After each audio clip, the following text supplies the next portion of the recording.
Hi hello എല്ലാവർക്കും നമസ്കാരം. ഇപ്പോൾ നമ്മുടെ 100 ഡേയ്സ് ചലഞ്ചിലെ ഡേ 44 ഇന്ന് നമ്മൾ സയൻസിൻ്റെ ഭാഗമാണ് ആരംഭിക്കാൻ പോകുന്നത്. നമ്മൾ കെമിസ്ട്രിയാണ് കേട്ടോ ആരംഭിക്കുന്നത്. രസതന്ത്രമാണ്. രസതന്ത്രത്തിന് ശേഷം നമ്മൾ ഭൗതികശാസ്ത്രം ചെയ്യാം കേട്ടോ. അപ്പോൾ രസതന്ത്രമാണ് നമ്മൾ ചെയ്യാൻ പോകുന്നത്. അപ്പോൾ അതിലെ ഭാഗങ്ങൾ നമുക്ക് വേഗം പഠിക്കാം. അപ്പോൾ ആദ്യമായിട്ട് ഈ വീഡിയോ ചാനൽ കാണുന്നവരാണെന്നുണ്ടെങ്കിൽ അവരോട് പറയാനുള്ളത്, നമ്മുടെ ചാനലിൽ LP-UP 100 ഡേയ്സ് ചലഞ്ച് നടത്തിക്കൊണ്ടിരിക്കുകയാണ്. 100 ഡേയ്സ് കൊണ്ട് സിലബസ് മുഴുവൻ കംപ്ലീറ്റ് ചെയ്യുന്ന രീതിയിലാണ് നമ്മൾ ടോപ്പിക്ക് കൊണ്ടുപോയിക്കൊണ്ടിരിക്കുന്നത്. ഇതിനോടൊപ്പം തന്നെ നിങ്ങൾ ഓരോ ദിവസവും ഓരോ ചാപ്റ്റർ വീതം ആദ്യം മുതൽ നമ്മുടെ SCERT പഠിക്കാനായിട്ട് ആവശ്യപ്പെട്ടിട്ടുണ്ടായിരുന്നു. അത് നിങ്ങൾ SCERT ടെക്സ്റ്റ് ബുക്കുകളൊക്കെ ഉപയോഗിച്ച് പഠിക്കണം. ഒപ്പം തന്നെ ഇംഗ്ലീഷ് ഗ്രാമർ പാർട്ടും നിങ്ങൾ ഇതിനോടൊപ്പം തന്നെ പഠിക്കണം. നമ്മളിവിടെ സിലബസിലെ മറ്റ് ടോപ്പിക്കുകൾ മാത്രമാണ് ഉൾപ്പെടുത്തിയിട്ടുള്ളത്. പിന്നെ കെമിസ്ട്രിയാണ്. കെമിസ്ട്രി നമുക്ക് നോക്കാം. രസതന്ത്രത്തിൽ ആദ്യം നമുക്ക് സിലബസിൽ പഠിക്കാനുള്ളത് രാസമാറ്റവും ഭൗതിക മാറ്റത്തെയും കുറിച്ചാണ്. അതായത് നമുക്ക് രണ്ട് തരത്തിലുള്ള മാറ്റങ്ങളാണ് പറയുന്നത്, രാസമാറ്റവും ഭൗതിക മാറ്റവും. അതിൽ രാസമാറ്റം അല്ലെങ്കിൽ കെമിക്കൽ ചേഞ്ച് എന്ന് പറയുന്നത് ഈ പദാർത്ഥങ്ങൾ ഊർജം സ്വീകരിക്കുകയോ പുറത്തുവിടുകയോ ചെയ്തിട്ട് പുതിയ പദാർത്ഥങ്ങളായിട്ട് മാറാം. പുതിയൊരു പ്രൊഡക്റ്റ് ഉണ്ടാകുന്നു, ഒരു പ്രവർത്തനം നടന്ന് പുതിയ ഒരു പ്രൊഡക്റ്റ് ഉണ്ടാവുകയാണെങ്കിൽ അതിന് നമ്മൾ രാസമാറ്റം എന്നാണ് പറയുക. ഈ രാസമാറ്റത്തിൻ്റെ ഫലമായിട്ട് പുതിയ പദാർത്ഥങ്ങൾ ഉണ്ടാകും. അത് സ്ഥിരമായിരിക്കും, അത് തിരിച്ച് പഴയ പദാർത്ഥത്തിൻ്റെ അവസ്ഥയിലേക്ക് പോകുന്നില്ല. എക്സാമ്പിൾ പറയുകയാണെന്നുണ്ടെങ്കിൽ പഞ്ചസാര കത്തി കരിയാവുക. ഈ കരിയായ പഞ്ചസാരയെ അത് വേറൊരു പ്രൊഡക്റ്റാണ് അല്ലേ, അതിന് നമുക്ക് തിരിച്ച് പഞ്ചസാരയാക്കാനായിട്ട് സാധിക്കില്ല. അതുപോലെ വിറക് കത്തി ചാരമാവുക, പാല് പുളിച്ച് തൈരാവുക, അതുപോലെ മാങ്ങ പഴുക്കുക, അത്തരം കാര്യങ്ങളെല്ലാം തന്നെ രാസമാറ്റത്തിന് ഉദാഹരണമാണ്. പ്രകാശ സംശ്ലേഷണവും രാസമാറ്റത്തിന് ഉദാഹരണമാണ്. പ്രകാശ സംശ്ലേഷണത്തിൻ്റെ ഇക്വേഷനാണ് അവിടെ കൊടുത്തിട്ടുള്ളത്. 6H2O + 6CO2 gives in the presence of light. അതാണ് ആരോ മാർക്കിന് മുകളിൽ ലൈറ്റ് കൊടുത്തിട്ടുള്ളത്. ഉണ്ടാകുന്നത് ഗ്ലൂക്കോസാണ്. ഗ്ലൂക്കോസിൻ്റെ സമവാക്യമാണ് ഇവിടെ എഴുതിയിട്ടുള്ളത്. C6H12O6 പിന്നെ 6O2, 6 ഓക്സിജൻ മോളിക്യൂൾ ഉണ്ടാകുന്നുണ്ട്. ഇതാണ് പ്രകാശ സംശ്ലേഷണത്തിൻ്റെ ഒരു പ്രവർത്തനം എന്ന് പറയുന്നത്. അതും രാസമാറ്റത്തിന് ഉദാഹരണമാണ്. അതുപോലെ ഇനി നമുക്ക് പറയാനുള്ളത് ഭൗതിക മാറ്റമാണ്. ഭൗതിക മാറ്റം എന്ന് പറഞ്ഞാൽ അതും ഒരു ചേഞ്ചാണ്, പക്ഷേ അത് റിവേഴ്സിബിളാണ്. അതായത് ഇപ്പോൾ ഐസ് ഉരുകി വെള്ളമാവും, വെള്ളം തണുപ്പിച്ചാൽ വീണ്ടും നമുക്ക് ഐസാക്കി മാറ്റാൻ പറ്റും അല്ലേ. അപ്പോൾ അങ്ങനെ റിവേഴ്സിബിളായിട്ടുള്ളൊരു പ്രോസസ്സാണ് നമ്മളുടെ ഭൗതിക മാറ്റം എന്ന് പറയുന്നത്. അതിൽ ഇപ്പോൾ നമ്മൾ പേപ്പർ കത്തിക്കുന്നത് രാസമാറ്റമാണ്. പുതിയൊരു പ്രൊഡക്റ്റാണ് അവിടെ ഉണ്ടാകുന്നത്, അത് നമുക്ക് റിവേഴ്സിബിൾ അല്ല. പക്ഷേ ഒരു പേപ്പർ ചെറിയ കഷ്ണങ്ങളായി കീറിയെടുക്കുന്നത് ഭൗതിക മാറ്റമാണ്. കാരണം പേപ്പർ ചെറിയ കഷ്ണങ്ങളാക്കി മാറ്റുന്നു. അവിടെ പേപ്പർ തന്നെയാണ്, കഷ്ണം ചെറുതായാലും പ്രൊഡക്റ്റ് പേപ്പർ തന്നെയാണ് അല്ലേ. അപ്പോൾ അതൊരു ഭൗതിക മാറ്റത്തിന് ഉദാഹരണമാണ്. അവിടെ അതിൻ്റെ പേപ്പറിൻ്റെ സൈസിനും ഷേപ്പിനും മാത്രമാണ് മാറ്റങ്ങൾ വന്നിട്ടുള്ളത്. ഓക്കെ, അപ്പോൾ ഒരു പദാർത്ഥത്തിൻ്റെ സൈസ്, ഷേപ്പ് അല്ലെങ്കിൽ അതിൻ്റെ അവസ്ഥ, അതിന് മാറ്റം വരികയും എന്നാൽ അതേ പദാർത്ഥം തന്നെയാണ്, പുതിയൊരു പ്രൊഡക്റ്റൊന്നും ഉണ്ടാകുന്നില്ല എങ്കിൽ അത് ഭൗതിക മാറ്റമാണ്. നമ്മൾ ഈ പറഞ്ഞ ജലം ഐസാവുന്നത്, പഞ്ചസാര വെള്ളത്തിൽ ലയിക്കുന്നത്, മെഴുക് ഉരുകുന്നത്, പേപ്പർ കഷ്ണങ്ങളാക്കുന്നത്, അതുപോലെ പേപ്പർ ചുരുട്ടുന്നത്, ഇതെല്ലാം ഭൗതിക മാറ്റത്തിന് ഉദാഹരണമാണ് കേട്ടോ. ഇനി നമ്മൾ താപമോചക പ്രവർത്തനവും താപ ആഗിരണ പ്രവർത്തനവും അതെന്താണെന്നൊന്ന് മനസ്സിലാക്കി വെക്കാം. താപമോചക പ്രവർത്തനം എന്ന് വെച്ച് കഴിഞ്ഞാൽ ഒരു രാസപ്രവർത്തനത്തിൻ്റെ ഫലമായിട്ട് താപം പുറന്തള്ളും, താപമുണ്ടാവും, അതായത് ചൂടുണ്ടാവും. ആ രാസപ്രവർത്തനം നടത്തി കഴിയുമ്പോൾ ചൂടിനെ പുറത്തേക്ക് വിടും. അതാണ് എക്സോതെർമിക് റിയാക്ഷൻ അല്ലെങ്കിൽ താപമോചക പ്രവർത്തനം എന്ന് പറയുന്നത്. ഉദാഹരണമാണ് അവിടെ കൊടുത്തിട്ടുള്ളത്. മഗ്നീഷ്യം ഹൈഡ്രോക്ലോറിക് ആസിഡുമായി പ്രവർത്തിച്ച് മഗ്നീഷ്യം ക്ലോറൈഡും ഹൈഡ്രജനും ഒപ്പം ഹീറ്റും ഉണ്ടാവും. അപ്പോൾ ഹീറ്റ് പുറന്തള്ളാണ് ചെയ്യണത്. അപ്പോൾ താപമോചക പ്രവർത്തനം. അതുപോലെ താപ ആഗിരണ പ്രവർത്തനം അല്ലെങ്കിൽ എൻഡോതെർമിക് റിയാക്ഷൻ എന്ന് പറഞ്ഞാൽ താപം ആഗിരണം ചെയ്തിട്ടാണ് അവിടെ രാസപ്രവർത്തനം നടക്കുന്നത്. ഉദാഹരണം, പൊട്ടാസ്യം പെർമാംഗനേറ്റ് നമ്മൾ ചൂടാക്കിയാൽ അത് പൊട്ടാസ്യം മാംഗനേറ്റും മാംഗനീസ് ഡയോക്സൈഡും ഓക്സിജനുമായിട്ട് മാറും. അപ്പോൾ അവിടെ താപത്തെ ആഗിരണം ചെയ്തിട്ടാണ് പ്രവർത്തനം നടക്കുന്നത്. അതിനാണ് നമ്മൾ താപ ആഗിരണ പ്രവർത്തനം അല്ലെങ്കിൽ എൻഡോതെർമിക് റിയാക്ഷൻ എന്ന് പറയുന്നത്. ഇനി നമ്മൾ നോക്കാൻ പോകുന്നത് കുറച്ച് കെമിസ്റ്റുകളും അവരുടെ കോൺട്രിബ്യൂഷൻസുമാണ്. ആദ്യത്തേത് ജോൺ ഡാൾട്ടൺ ആണ്. ജോൺ ഡാൾട്ടൺ എന്ന പേര് കേൾക്കുമ്പോൾ തന്നെ നമ്മുടെ മനസ്സിലേക്ക് വരേണ്ട ഒന്നാണ് ആറ്റോമിക സിദ്ധാന്തം. ആറ്റോമിക സിദ്ധാന്തത്തിൻ്റെ ഉപജ്ഞാതാവ് ജോൺ ഡാൾട്ടൺ ആണ്. ആറ്റോമിക സിദ്ധാന്തം എന്ന് പറഞ്ഞു കഴിഞ്ഞാൽ എല്ലാ പദാർത്ഥങ്ങളും ആറ്റങ്ങളാൽ നിർമ്മിതമാണ്, ആറ്റത്തെ നമുക്ക് വിഭജിക്കാനാവില്ല, നിർമ്മിക്കാനോ നശിപ്പിക്കാനോ ആവില്ല എന്നൊക്കെ പറയുന്നതാണ് ആറ്റോമിക സിദ്ധാന്തം എന്ന് പറയുന്നത് കേട്ടോ. അപ്പോൾ ഈ ആറ്റോമിക സിദ്ധാന്തം ആവിഷ്കരിച്ചത് ജോൺ ഡാൾട്ടൺ ആണ്. അപ്പോൾ ജോൺ ഡാൾട്ടൺ എന്ന പേര് കേട്ടാൽ ആറ്റോമിക സിദ്ധാന്തം എന്ന് ഓർമ്മ വരണം. അതുപോലെ ഒരു ആറ്റത്തിൻ്റെ ബില്യാർഡ് ബോൾ മാതൃക, അതായത് ആറ്റത്തിൻ്റെ ഒരു മാതൃക, ആറ്റം എങ്ങനെ ഇരിക്കുന്നു എന്ന് കുറേ പേര് പറഞ്ഞിട്ടുണ്ട്. അതിൽ ജോൺ ഡാൾട്ടൺ പറഞ്ഞത് ആറ്റത്തിൻ്റെ ബില്യാർഡ് ബോൾ മാതൃക എന്നാണ്. ബില്യാർഡ് ബോൾ മാതൃക, ആറ്റത്തിൻ്റെ ബില്യാർഡ് ബോൾ മാതൃക നിർദ്ദേശിച്ചത് ജോൺ ഡാൾട്ടൺ ആണ്. അതുപോലെ ജോൺ ഡാൾട്ടണ് ഒരു അസുഖം ഉണ്ടായിരുന്നു, ഡാൾട്ടണിസം എന്നാണ് നമ്മൾ ആ അസുഖത്തെ വിളിക്കുന്നത്. വർണ്ണാന്തതയാണ്, അതായത് നിറങ്ങളെ തിരിച്ചറിയാൻ കഴിയാത്ത അവസ്ഥ. ആ ഒരു അസുഖം ജോൺ ഡാൾട്ടൺ ഉണ്ടായിരുന്നു. അതുപോലെ അദ്ദേഹത്തിൻ്റെ ഒരു പുസ്തകത്തിൻ്റെ പേര് വളരെ പ്രശസ്തമാണ്, A new system of chemical philosophy. Okay, A new system of chemical philosophy. അപ്പോൾ ഇത്രയും പോയിൻറ്റ്സ് ജോൺ ഡാൾട്ടൺ എന്ന് പറയുന്ന വ്യക്തിയെ പേര് കേട്ടാൽ നമ്മൾ ഓർക്കണം കേട്ടോ. അപ്പോൾ ഈ പറയുന്ന 4 പോയിൻറ്റിൻ്റെ ഉത്തരം ജോൺ ഡാൾട്ടൺ ആണ്. ഏതൊക്കെയാണ്? ആറ്റോമിക സിദ്ധാന്തം ആവിഷ്കരിച്ചത്, അതുപോലെ ആറ്റത്തിൻ്റെ ബില്യാർഡ് ബോൾ മാതൃക അവതരിപ്പിച്ചത്, അതുപോലെ ഡാൾട്ടണിസം എന്ന അസുഖമുണ്ടായിരുന്നത്, അതുപോലെ new system of chemical philosophy എന്ന പുസ്തകം എഴുതിയത്.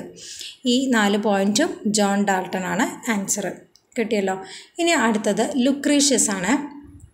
ഈ പദാർത്ഥങ്ങൾ അവിഭാജ്യ ഘടകങ്ങളാൽ അവിഭാജ്യ കണങ്ങളാൽ നിർമ്മിതമാണ് എന്ന് പറഞ്ഞത് ലുക്രീഷ്യസ് ആണ് കേട്ടോ. ലുക്രീഷ്യസ് പറഞ്ഞത് പദാർത്ഥങ്ങളൊക്കെ അവിഭാജ്യ കണങ്ങളാൽ നിർമ്മിതമാണ് എന്ന ആശയം മുന്നോട്ട് വെച്ച തത്വചിന്തകനാണ് ലുക്രീഷ്യസ്. ഇനി കണാദമുനി എന്ന് പറയുമ്പോൾ ഇതേപോലെ തന്നെ ഒരു 3 പോയിൻറ്റ് നമുക്ക് ഓർത്തു വയ്ക്കണം. കണാദമുനി അവതരിപ്പിച്ച സിദ്ധാന്തമാണ് പരമാണു സിദ്ധാന്തം. അപ്പോൾ പരമാണു സിദ്ധാന്തം അവതരിപ്പിച്ച ആദ്യത്തെ ഭാരതീയ ഋഷിവര്യനാണ് കണാദമുനി. അതുപോലെ വൈശേഷിക സൂത്രം എന്ന ഗ്രന്ഥം രചിച്ചത് കണാദമുനിയാണ്. അതുപോലെ ആറ്റത്തെ അണു എന്ന് വിശേഷിപ്പിച്ചത് കണാദമുനിയാണ്. അപ്പോൾ കണാദമുനിയുടെ 3 പോയിൻ്റ് ഇതാണ്: ആറ്റത്തെ അണു എന്ന് വിശേഷിപ്പിച്ചു, പരമാണു സിദ്ധാന്തം ആവിഷ്കരിച്ചു, അതുപോലെ വൈശേഷിക സൂത്രം എന്ന ഗ്രന്ഥം എഴുതി. ഇനി അടുത്തത് ഏണസ്റ്റ് റൂദർഫോർഡാണ്. ഏണസ്റ്റ് റൂദർഫോർഡ് അദ്ദേഹത്തിൻ്റെ കുറച്ച് ഇമ്പോർട്ടൻറ്റ് പോയിൻറ്റ്സ് നമുക്ക് ഓർത്ത് വയ്ക്കാം. നോബൽ പ്രൈസ് കിട്ടിയ ഒരു കെമിസ്റ്റാണ് കേട്ടോ. 1908 നോബൽ പ്രൈസ് കിട്ടിയ കെമിസ്റ്റാണ് ഏണസ്റ്റ് റൂദർഫോർഡ്. രസതന്ത്രത്തിലാണ് അദ്ദേഹത്തിന് നോബൽ പ്രൈസ് കിട്ടിയത്. റൂദർഫോർഡ് തൻ്റെ ഒരു പരീക്ഷണത്തിലൂടെ ആറ്റത്തിൻ്റെ മാതൃക നിർമ്മിച്ചിട്ടുണ്ടായിരുന്നു ഏണസ്റ്റ് റൂദർഫോർഡ്. അത് ഏത് പരീക്ഷണമാണെന്ന് ചോദിക്കാറുണ്ട്. ഗോൾഡ് ഫോയിൽ പരീക്ഷണത്തിലൂടെ. ഇപ്പോൾ ഗോൾഡ് ഫോയിൽ പരീക്ഷണം നടത്തിയത് ആരാണെന്ന് ചോദിച്ചാൽ അത് റൂദർഫോർഡാണ്, ഏണസ്റ്റ് റൂദർഫോർഡ്. ആ പരീക്ഷണത്തിലൂടെ, ഗോൾഡ് ഫോയിൽ പരീക്ഷണത്തിലൂടെ ആറ്റത്തിൻ്റെ ഒരു മാതൃക തയ്യാറാക്കി. അത് ഏതാ മാതൃക എന്ന് ചോദിച്ചാൽ ആറ്റത്തിൻ്റെ സൗരയൂഥ മാതൃക അഥവാ ന്യൂക്ലിയർ മാതൃക, പ്ലാനറ്ററി മോഡൽ എന്നും അറിയപ്പെടാറുണ്ട്. സൗരയൂഥ മാതൃക അഥവാ പ്ലാനറ്ററി മോഡൽ അഥവാ ന്യൂക്ലിയർ മാതൃക എന്നറിയപ്പെടാറുണ്ട്. അപ്പോൾ ആറ്റത്തിൻ്റെ ഈ മാതൃക അവതരിപ്പിച്ചത് റൂദർഫോർഡാണ്. അപ്പോൾ 3 പോയിൻ്റാണ് നമ്മൾ ഓർത്തിരിക്കേണ്ടത്. ഗോൾഡ് ഫോയിൽ പരീക്ഷണത്തിലൂടെ ആറ്റത്തിൻ്റെ മാതൃക തയ്യാറാക്കിയത് ഏണസ്റ്റ് റൂദർഫോർഡ്. ന്യൂക്ലിയർ മാതൃക അല്ലെങ്കിൽ പ്ലാനറ്ററി മോഡൽ അല്ലെങ്കിൽ സൗരയൂഥ മാതൃക എന്നൊക്കെ ആറ്റത്തിൻ്റെ മാതൃക കണ്ടെത്തിയത് നമ്മുടെ ഏണസ്റ്റ് റൂദർഫോർഡാണ്.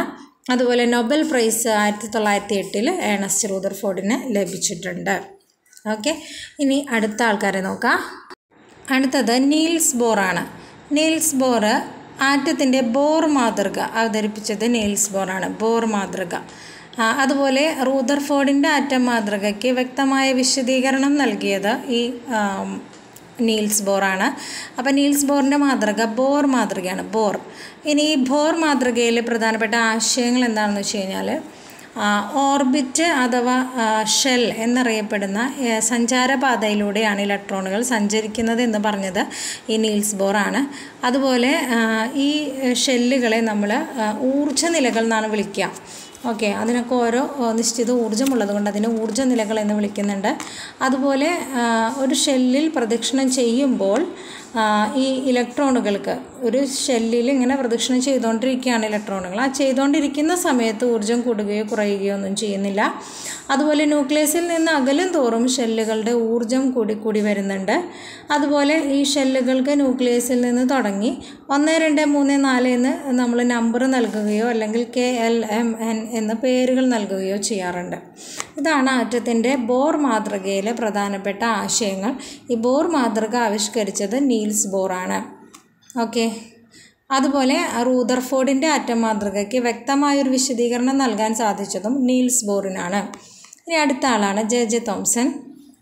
JJ തോംസൻ്റെ ഒരു പ്രശസ്തമായ പരീക്ഷണമുണ്ട്. അത് ഡിസ്ചാർജ് ട്യൂബ് പരീക്ഷണമാണ് കേട്ടോ. ഏതാണ് പരീക്ഷണം? ഡിസ്ചാർജ് ട്യൂബ് പരീക്ഷണം. ഈ ഡിസ്ചാർജ് ട്യൂബ് പരീക്ഷണത്തിലൂടെ അദ്ദേഹം കണ്ടെത്തിയത് നെഗറ്റീവ് ചാർജുള്ള കണങ്ങൾ ആറ്റത്തിലുണ്ട് എന്ന് കണ്ടെത്തി. നെഗറ്റീവ് ചാർജുള്ള കണങ്ങൾ ആറ്റത്തിലുണ്ട് എന്ന് കണ്ടെത്തിയത് നമ്മുടെ JJ തോംസൺ ആണ്. ഈ അദ്ദേഹത്തിന് ഒരു ആറ്റം മാതൃകയുണ്ട്. ആ ആറ്റം മാതൃക എന്താണെന്ന് വെച്ച് കഴിഞ്ഞാൽ പോസിറ്റീവ് ചാർജ് കൊണ്ട് നിർമ്മിക്കപ്പെട്ട ഒരു ഗോളം, അതിൽ നെഗറ്റീവ് ചാർജുള്ള ഇലക്ട്രോണുകളെ ഇങ്ങനെ വിന്യസിച്ച് വെച്ചിരിക്കുകയാണ്. അതാണ് അദ്ദേഹം കണ്ടെത്തിയ ആറ്റത്തിൻ്റെ മാതൃക. അതിനൊരു പേര് അദ്ദേഹം കൊടുത്തിട്ടുണ്ട്. പ്ലം പുഡിംഗ് മാതൃക, വാട്ടർമെലൺ മാതൃക, റൈസിൻ പുഡിംഗ് മാതൃക എന്നൊക്കെ പേരുകളുണ്ട് JJ തോംസൻ്റെ ആറ്റം മാതൃകയുടെ പേര്. അപ്പോൾ വാട്ടർമെലൺ മാതൃക എന്ന് വെച്ചാൽ ഇതാണ് ഉദ്ദേശിക്കുന്നത്. അതായത് ഒരു വലിയ ഒരു വാട്ടർമെലൺ നമുക്കറിയാം അല്ലേ. അപ്പോൾ അതൊരു പോസിറ്റീവ് ചാർജുള്ള ഒരു ഗോളമാണെന്ന് വിചാരിക്കാം. അതിൽ നെഗറ്റീവ് ചാർജുള്ള ഇലക്ട്രോൺസ്, ഇപ്പോൾ വാട്ടർമെലണിൽ ഇങ്ങനെ അതിൻ്റെ കുരുക്കൾ അവിടെ ഇവിടെയായിട്ട് ഇങ്ങനെ വിന്യസിച്ചിട്ടില്ലേ, അതേപോലെ നെഗറ്റീവ് ചാർജുള്ള കണങ്ങൾ അതിൽ വിന്യസിച്ചിരിക്കുന്നു.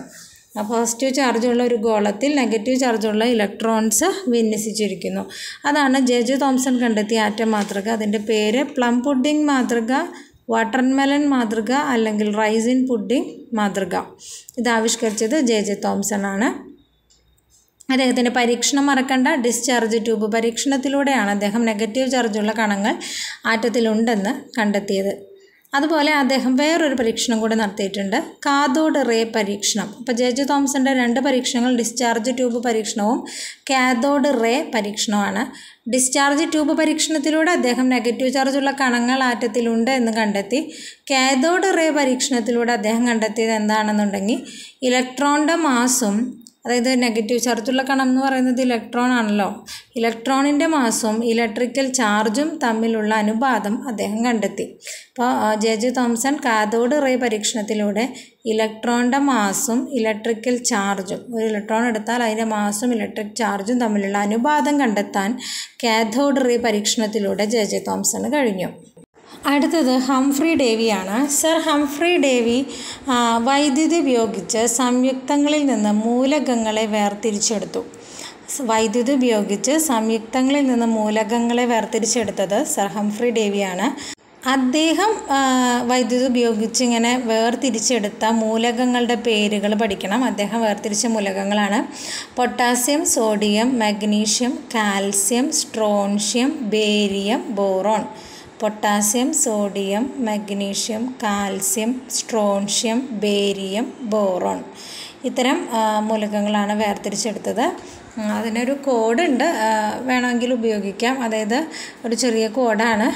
മനീഷ കാലൊടിഞ്ഞ് ബോറടിച്ച് ഇരിക്കുമ്പോൾ പെരിയ ഒരു ആഗ്രഹം, സ്ട്രോങ് ആയിട്ട് സോഡ കുടിക്കാൻ.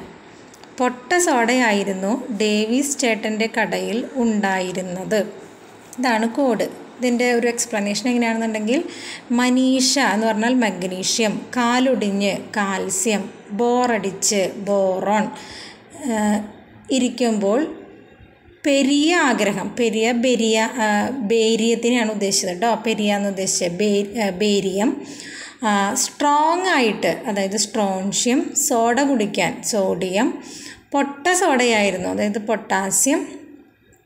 അതേപോലെ ഡേവിസ് ചേട്ടൻ്റെ കടയിലുണ്ടായിരുന്നു. ഡേവിസ് ചേട്ടൻ ഉദ്ദേശിക്കുന്നത് ഹംഫ്രി ഡേവി. അങ്ങനെയാണ് ഒരു കോഡ് ഉണ്ടാക്കിയിട്ടുള്ളത്. നിങ്ങൾക്ക് ഉപകരിക്കുമെങ്കിൽ യൂസ് ചെയ്യാം കേട്ടോ. അപ്പോൾ നമ്മുടെ ഹംഫ്രി ഡേവി വേർതിരിച്ച മൂലകങ്ങളാണ് magnesium, calcium, boron, barium, strontium, sodium, potassium. Okay, ഇത്രയൊക്കെയായിരുന്നു അദ്ദേഹം കണ്ടെത്തിയ മൂലകങ്ങൾ അല്ലെങ്കിൽ വേർതിരിച്ച മൂലകങ്ങൾ. ഇനി ഇദ്ദേഹം പറഞ്ഞ വേറൊരു കാര്യമാണ്, പദാർത്ഥങ്ങളിൽ വൈദ്യുത ചാർജ് ഉണ്ട്. ഈ വൈദ്യുത ചാർജുകളാണ് ഒരു പദാർത്ഥത്തിന് മറ്റു പദാർത്ഥവുമായി പ്രവർത്തിക്കാനുള്ള കഴിവുണ്ടാക്കുന്നത് എന്ന് അഭിപ്രായപ്പെട്ടത് ഹംഫ്രി ഡേവിയാണ്. ഓക്കെ, അടുത്തത് മൈക്കിൾ ഫാരഡെ വൈദ്യുതിയുടെ പിതാവെന്നാണ് അറിയപ്പെടുന്നത്. ദ്രാവകങ്ങളിലൂടെ വൈദ്യുതി പ്രവഹിക്കും എന്ന് കണ്ടെത്തിയത് മൈക്കിൾ ഫാരഡെയാണ്. ദ്രാവകങ്ങളിലൂടെ വൈദ്യുതി പ്രവഹിക്കും. അതുപോലെ അദ്ദേഹം ആവിഷ്കരിച്ച നിയമമാണ് വൈദ്യുത വിശ്ലേഷണ നിയമം. അതായത് വൈദ്യുതി കടത്തിവിട്ട ചില ദ്രാവക പദാർത്ഥങ്ങളെ അവയുടെ ഘടകങ്ങളാക്കി മാറ്റാം എന്നുള്ളതാണ് ഈ വൈദ്യുത വിശ്ലേഷണ നിയമം കൊണ്ട് ഉദ്ദേശിക്കുന്നത്. ഓക്കെ, അടുത്തത് ഹെൻറിച്ച് ഗ്ലീസറാണ്. ഹെൻറിച്ച് ഗ്ലീസർ 1857 ഡിസ്ചാർജ് ട്യൂബിന് രൂപം കൊടുത്ത ഒരു കെമിസ്റ്റാണ് കേട്ടോ. വാക്വം ട്യൂബ് അല്ലെങ്കിൽ ഡിസ്ചാർജ് ട്യൂബിന് രൂപം കൊടുത്ത കെമിസ്റ്റാണ് ഹെൻറിച്ച് ഗ്ലീസർ. ഇനി വില്യം ക്രൂക്സ് ഈ ഗ്ലീസർ ഉണ്ടാക്കിയ ഡിസ്ചാർജ് ട്യൂബിനെ നവീകരിച്ച ആളാണ് വില്യം ക്രൂക്സ്. ഇനി അദ്ദേഹത്തിന് നമ്മൾ ഓർത്തിരിക്കേണ്ട പോയിന്റ് എന്താണെന്നുണ്ടെങ്കിൽ, വില്യം ക്രൂക്സ് പറഞ്ഞത് ഇതുവരെ എല്ലാ കെമിസ്റ്റും പറഞ്ഞുകൊണ്ടിരുന്നത് ആറ്റത്തെ വിഭജിക്കാൻ പറ്റില്ല എന്നായിരുന്നു. പക്ഷേ വില്യം ക്രൂക്സ് കണ്ടെത്തി ആറ്റത്തെ വിഭജിക്കാനാകും. ആറ്റങ്ങൾ അതിനേക്കാൾ സൂക്ഷ്മമായ സബ് ആറ്റോമിക് കണങ്ങൾ കൊണ്ട് നിർമ്മിതമാണ് എന്ന് കണ്ടെത്തിയത് വില്യം ക്രൂക്സ് ആണ്. ഓക്കെ, ആറ്റത്തെ വിഭജിക്കാനാകുമെന്നും ആറ്റങ്ങൾ അതിനേക്കാൾ സൂക്ഷ്മമായ സബ് ആറ്റോമിക് കണങ്ങളാൽ നിർമ്മിതമാണ് എന്നും വിശദീകരിച്ചത് വില്യം ക്രൂക്സ് ആയിരുന്നു. അടുത്തത് യൂഗൻ ഗോൾസ്റ്റീൻ ആണ്. യൂഗൻ ഗോൾസ്റ്റീൻ തൻ്റെ ഡിസ്ചാർജ് ട്യൂബ് പരീക്ഷണത്തിലൂടെ അദ്ദേഹം ഒരു പരീക്ഷണം നടത്തി. അതിന് ഡിസ്ചാർജ് ട്യൂബ് പരീക്ഷണം എന്നാണ് പറയുന്നത്. ഈ ഡിസ്ചാർജ് ട്യൂബ് പരീക്ഷണം മുൻപ് നമ്മൾ ജെ തോംസൺ നടത്തിയതായിട്ട് കണ്ടിട്ടുണ്ടായിരുന്നു അല്ലേ. ജെ തോംസൺ ഡിസ്ചാർജ് ട്യൂബ് പരീക്ഷണത്തിലൂടെ നെഗറ്റീവ് ചാർജുള്ള കണങ്ങളെയാണ് കണ്ടെത്തിയതെങ്കിൽ ഇവിടെ യൂഗൻ ഗോൾസ്റ്റീൻ ഡിസ്ചാർജ് ട്യൂബ് പരീക്ഷണത്തിലൂടെ പോസിറ്റീവ് ചാർജിൻ്റെ സാന്നിധ്യം കണ്ടെത്താണ് ചെയ്തത്. വാതകങ്ങളിലെ പോസിറ്റീവ് ചാർജിൻ്റെ സാന്നിധ്യം ഡിസ്ചാർജ് ട്യൂബ് പരീക്ഷണത്തിലൂടെ കണ്ടെത്തിയത് യൂഗൻ ഗോൾസ്റ്റീൻ ആണ്. ഓക്കെ, അദ്ദേഹം അത് കണ്ടെത്തി പോസിറ്റീവ് ചാർജുള്ള കണങ്ങളുണ്ട് എന്ന് മനസ്സിലാക്കി. പക്ഷേ ഈ പോസിറ്റീവ് ചാർജ് പദാർത്ഥങ്ങളിലുണ്ടെന്ന് ആധികാരികമായി തെളിയിച്ചതും അത് പ്രോട്ടോണാണ്. പോസിറ്റീവ് ചാർജുള്ള കണങ്ങളെ പ്രോട്ടോൺ എന്ന് വിളിക്കുന്നു. അപ്പോൾ അത് പ്രോട്ടോൺ ആണെന്ന് കണ്ടെത്തിയതും റൂദർഫോർഡ് ആയിരുന്നു. പക്ഷേ ഈ ഡിസ്ചാർജ് ട്യൂബ് പരീക്ഷണത്തിലൂടെ പോസിറ്റീവ് ചാർജിൻ്റെ സാന്നിധ്യം കണ്ടെത്തിയത് യൂഗൻ ഗോൾസ്റ്റീൻ ആണ്. ഇനി ഒരു വില്യം റോൺഷൻ എന്ന് പറഞ്ഞിട്ടൊരു കെമിസ്റ്റും കൂടി ഉണ്ട്. അത് ഇത്രയേ ഉള്ളൂ. എക്സ്റേ കണ്ടെത്തിയ ആളാണ് വില്യം റോൺഷൻ. ഓക്കെ, ആറ്റത്തിൻ്റെ മാതൃകകൾ വളരെ ഇമ്പോർട്ടൻ്റ് ആണ്, പലപ്പോഴും ചോദിച്ച് കണ്ടിട്ടുണ്ട്. അപ്പോൾ അതുകൊണ്ട് ഈ നമ്മൾ പറഞ്ഞ കാര്യം ഒന്നുകൂടെ പറയുകയാണ്. ആറ്റത്തിൻ്റെ പല മാതൃകകളുണ്ട്. അതിലെ പ്ലം പുഡിംഗ് മാതൃക, വാട്ടർമെലൺ മാതൃക, റൈസിൻ പുഡിംഗ് മാതൃക എന്നൊക്കെ അറിയപ്പെടുന്ന മാതൃക ആവിഷ്കരിച്ചത് ജെ തോംസൺ ആണ്. അതുപോലെ സൗരയൂഥ മാതൃക അല്ലെങ്കിൽ ന്യൂക്ലിയർ മാതൃക അല്ലെങ്കിൽ പ്ലാനറ്ററി മോഡൽ എന്നൊക്കെയുള്ളത് ആവിഷ്കരിച്ച റൂദർഫോർഡ് ആണ്. ഇനി ആറ്റത്തിൻ്റെ വേവ് മെക്കാനിക്സ് മാതൃക ആവിഷ്കരിച്ചത് ഇർവിൻ ഷ്രോഡിംഗർ ആണ്. അടുത്തത് ആറ്റത്തിൻ്റെ അനിശ്ചിതത്വ സിദ്ധാന്തമാണ്. അനിശ്ചിതത്വ സിദ്ധാന്തം ആവിഷ്കരിച്ചത് ഹെയ്സൻബർഗ് ആണ്. എന്താണ് അനിശ്ചിതത്വ സിദ്ധാന്തം എന്ന് ചോദിച്ചാൽ, ഇലക്ട്രോണിൻ്റെ കൃത്യമായ സ്ഥാനം, കൃത്യമായ പ്രവേഗം എന്നിവ ഒരേ സമയം നമുക്ക് കണ്ടുപിടിക്കാൻ സാധ്യമല്ല. അതായത് ആറ്റത്തിൻ്റെ ചുറ്റും സഞ്ചരിച്ചുകൊണ്ടിരിക്കുന്ന ഇലക്ട്രോണിൻ്റെ കൃത്യമായ സ്ഥാനവും കൃത്യമായ പ്രവേഗവും ഒരേ സമയം നമുക്ക് കണ്ടുപിടിക്കാൻ സാധ്യമല്ല എന്നുള്ളതാണ് അനിശ്ചിതത്വ സിദ്ധാന്തം. അത് ആവിഷ്കരിച്ചത് ഹെയ്സൻബർഗ് ആണ്. അടുത്തത് ആറ്റത്തിൻ്റെ കണങ്ങളാണ്. ആറ്റത്തിന് 3 കണങ്ങളാണ് പ്രധാനമായിട്ടുള്ളത്: പ്രോട്ടോൺ, ഇലക്ട്രോൺ, ന്യൂട്രോൺ. അതിൽ പ്രോട്ടോൺ കണ്ടെത്തിയത് ഏണസ്റ്റ് റൂദർഫോർഡ്, ഇലക്ട്രോൺ കണ്ടെത്തിയത് ജെ തോംസൺ, ന്യൂട്രോൺ കണ്ടെത്തിയത് ജെയിംസ് ചാഡ്വിക്. ആരാണ് ഇതൊക്കെ കണ്ടെത്തിയെന്ന് പഠിക്കണം. അതിനുള്ള ഒരു കോഡാണ് അതിൻ്റെ മുകളിൽ പെൻ RTC എന്ന് പറഞ്ഞിട്ട് എഴുതിയിട്ടുള്ളത്. PEN pen RTC. അതിൽ ഇതിങ്ങനെ തന്നെ എഴുതണം, പെൻ RTC അടിയിൽ എഴുതണം. അപ്പോൾ P എന്നുള്ളത് പ്രോട്ടോൺ കണ്ടെത്തിയത് റൂദർഫോർഡ്, E എന്നുള്ളത് ഇലക്ട്രോൺ കണ്ടെത്തിയത് T തോംസൺ, N എന്നുള്ളത് ന്യൂട്രോൺ കണ്ടെത്തിയത് C Chadwick. Okay, Ernest Rutherford, J Thomson, James Chadwick. ഈ പ്രോട്ടോൺ കണ്ടെത്തിയത് റൂദർഫോർഡ്, ഇലക്ട്രോൺ കണ്ടെത്തിയത് തോംസൺ, ന്യൂട്രോൺ കണ്ടെത്തിയത് ചാഡ്വിക്. ഇനി അടുത്തത് ആറ്റത്തിലെ മറ്റ് കണികകളാണ്. അതായത് ആറ്റത്തിൻ്റെ ന്യൂക്ലിയസിൽ കാണുന്ന വളരെ സൂക്ഷ്മമായ ചില കണികകളുണ്ട്. അതാണ് positron, anti proton, anti neutron എന്നിവ. പോസിട്രോൺ എന്ന് പറഞ്ഞു കഴിഞ്ഞാൽ പോസിറ്റീവ് ചാർജുള്ള കണങ്ങളാണ് പോസിട്രോൺ. ഇലക്ട്രോണിൻ്റെ അതേ മാസ്സാണ്, പക്ഷേ ഇലക്ട്രോണിൻ്റെ വിപരീത ചാർജാണ് അല്ലേ പോസിറ്റീവ് എന്ന് പറയുമ്പോൾ. അപ്പോൾ അതാണ് പോസിട്രോൺ എന്ന് പറയുന്നത്. ഈ പോസിട്രോണിൻ്റെ സാന്നിധ്യം ഉപയോഗപ്പെടുത്തി PET അഥവാ പോസിട്രോൺ എമിഷൻ ടോമോഗ്രഫി ടെക്നിക്കിൽ നമ്മൾ അങ്ങനെ ഒരു ടെക്നിക്കുണ്ട്. ആ ടെക്നിക്കിൽ നമ്മൾ ഉപയോഗിക്കുന്ന ഐസോടോപ്പ് കാർബൺ 11 ആണ് കേട്ടോ, കാർബൺ 11. ഇനി പോസിട്രോൺ കണ്ടുപിടിച്ചത് കാൾ ആൻഡേഴ്സൺ ആണ്, കാൾ ആൻഡേഴ്സൺ. അതുപോലെ ആൻറ്റി പ്രോട്ടോൺ ഉണ്ട്. ആൻറ്റി പ്രോട്ടോൺ എന്ന് പറഞ്ഞു കഴിഞ്ഞാൽ നമ്മുടെ പ്രോട്ടോണിന് തുല്യമായിട്ടുള്ള മാസ്സുള്ളതാണ്, എന്നാൽ പ്രോട്ടോണിൻ്റെ വിപരീത ചാർജ്, പ്രോട്ടോണിന് തുല്യ മാസ്സുള്ളതും എന്നാൽ പ്രോട്ടോണിൻ്റെ വിപരീത ചാർജ് ഉള്ളതുമാണ് ആൻറ്റി പ്രോട്ടോൺ എന്ന് പറയുന്നത്. ഈ ആൻറ്റി പ്രോട്ടോൺ കണ്ടെത്തിയത് 2 പേരാണ്, ഓവൻ ചേംബർലൈൻ പിന്നെ എമിലിയോ സെഗ്രേ. 2 പേരാണ് ആൻറ്റി പ്രോട്ടോൺ കണ്ടെത്തിയത്, എമിലിയോ സെഗ്രേയും ഓവൻ ചേംബർലൈനും. ഓക്കെ. ഇനി ആൻറ്റി ന്യൂട്രോൺ ഉണ്ട്. ആൻറ്റി ന്യൂട്രോൺ എന്ന് പറയുന്നത് ന്യൂട്രോണിൻ്റെ ആൻറ്റി പാർട്ടിക്കിളാണ്. ന്യൂട്രോണിൻ്റെ ആൻറ്റി പാർട്ടിക്കിളാണ് ആൻറ്റി ന്യൂട്രോൺ. അത് കണ്ടെത്തിയത് ബ്രൂസ് കോർക്കാണ്, ബ്രൂസ് കോർക്ക്. ഇനി നമ്മൾ പ്രോട്ടോൺ, ഇലക്ട്രോൺ, ന്യൂട്രോണിൻ്റെ ചാർജ് മൂല്യവും അതുപോലെ അതിൻ്റെ മാസമാണ് ഈ ടേബിളിൽ കൊടുത്തിട്ടുള്ളത്. പ്രോട്ടോണിൻ്റെ ചാർജ് മൂല്യം പോസിറ്റീവ് 1.602 × 10⁻⁻19 ആണ്, -19, 10⁻⁻19 കൂളം. സി എന്ന് പറയുന്നത് കൂളോംബാണ്, അതിൻ്റെ യൂണിറ്റാണ് കേട്ടോ. ഇനി അതിൻ്റെ മാസ് എന്ന് പറയണത് 1.672 × 10⁻⁻27 കിലോഗ്രാമാണ്. ഓക്കെ. ഇനി അടുത്തത് ഇലക്ട്രോണിൻ്റെ ചാർജ് മൂല്യം എന്ന് പറയുന്നത് ഈ പ്രോട്ടോണിൻ്റെ അതേ ചാർജ് മൂല്യമാണ്, പക്ഷേ ചാർജ് നെഗറ്റീവാണ്. അപ്പോൾ നെഗറ്റീവ് 1.602 × 10⁻⁻19 ആണ്. ഇനി മാസ് വ്യത്യാസമുണ്ട്. പ്രോട്ടോണിൻ്റെ മാസ് 1 ആയിരുന്നു, ഇലക്ട്രോണിൻ്റെ മാസ് 9.103939 × 10⁻31 ആണ്. ഇനി ന്യൂട്രോണിൻ്റെ ചാർജ് ഇല്ലാത്ത കണമാണ് ന്യൂട്രോൺ, നമുക്കറിയാം. അതിൻ്റെ മാസ് 1.67493 × 10⁻27 ആണ്. ഓക്കെ. അപ്പോൾ അത്രയും കിലോഗ്രാമാണ് കേട്ടോ. അപ്പോൾ ഇതാണ് അതിൻ്റെ ചാർജ് മൂല്യവും മാസും. ഇന്ന് ജസ്റ്റ് ഒന്ന് ഓർത്തിരുന്നാൽ മാത്രം മതി കേട്ടോ. ഇനി നമ്മൾ ന്യൂക്ലിയസിനെ കുറിച്ചാണ് പറയുന്നത്. ന്യൂക്ലിയസ് എന്ന് പറയുന്നത് പോസിറ്റീവ് ചാർജുള്ള കണാണ് ന്യൂക്ലിയസ്. ഈ പോസിറ്റീവ് ചാർജുള്ള കണമെന്ന് പറയുമ്പോൾ ന്യൂക്ലിയസിൻ്റെ ഉള്ളിൽ നമുക്കറിയാം പ്രോട്ടോണും ന്യൂട്രോണാണുള്ളത്. ഈ പ്രോട്ടോണും ന്യൂട്രോണും കൂടി നമ്മൾ ന്യൂക്ലിയോൺ എന്നാണ് പറയുക. ഈ പ്രോട്ടോണിൻ്റെ ചാർജ് പോസിറ്റീവും ന്യൂട്രോണിന് ചാർജ് ഒന്നുമില്ല. അപ്പോൾ ഇത് രണ്ടുമാണ് ന്യൂക്ലിയസിൻ്റെ ഉള്ളിൽ എന്ന് പറയുമ്പോൾ സ്വാഭാവികമായിട്ട് ന്യൂക്ലിയസിൻ്റെ ചാർജ് പോസിറ്റീവ് ആയിരിക്കും. ഇനി ഒരു ആറ്റത്തിലെ മുഴുവൻ മാസും ന്യൂക്ലിയസിലാണ് കേന്ദ്രീകരിച്ചിട്ടുള്ളത്. ഇലക്ട്രോണിൻ്റെ മാസ് എന്ന് പറയുന്നത് വളരെ നെഗ്ലിജിബിൾ ആയിട്ടുള്ള ഒന്നാണ്. അപ്പോൾ ഒരു ആറ്റത്തിൻ്റെ മുഴുവൻ മാസും ന്യൂക്ലിയസിൽ തന്നെയാണ് ക്രമീകരിച്ചിട്ടുള്ളത്. കാരണം പ്രോട്ടോണും ന്യൂട്രോണും അവിടെയാണല്ലോ. ന്യൂക്ലിയസിൻ്റെ ഉള്ളിൽ പ്രോട്ടോണും ന്യൂട്രോണും മാത്രമാണ് കാണുക. ന്യൂക്ലിയസിൻ്റെ പുറത്ത് കറങ്ങിക്കൊണ്ടിരിക്കുന്നതാണ് ഇലക്ട്രോൺ.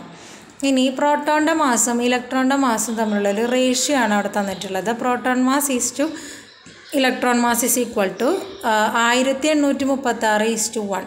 അതിൽ പ്രോട്ടോണിൻ്റെ മാസ് 1836, ഇലക്ട്രോണിൻ്റെ മാസ് 1 ആയിട്ടാണ് അവിടെ കൊടുത്തിട്ടുള്ളത് റേഷ്യോയിൽ. വളരെ നെഗ്ലിജിബിളാണ് ഇലക്ട്രോണിൻ്റെ മാസ്. അതുപോലെ പ്രോട്ടോണിൻ്റെ നമ്പറും ഇലക്ട്രോണിൻ്റെ നമ്പറും ഒരാറ്റത്തിൽ സെയിം ആയിരിക്കും. അപ്പോൾ പ്രോട്ടോൺ പോസിറ്റീവ് ചാർജും ഇലക്ട്രോൺ നെഗറ്റീവ് ചാർജാണ്. രണ്ടിൻ്റെയും നമ്പർ സെയിം ആണെന്നുണ്ടെങ്കിൽ നമുക്ക് എന്ത് പറയാം? ഒരാറ്റം വൈദ്യുതപരമായി നിർവീര്യമാണെന്ന് പറയാം അല്ലേ?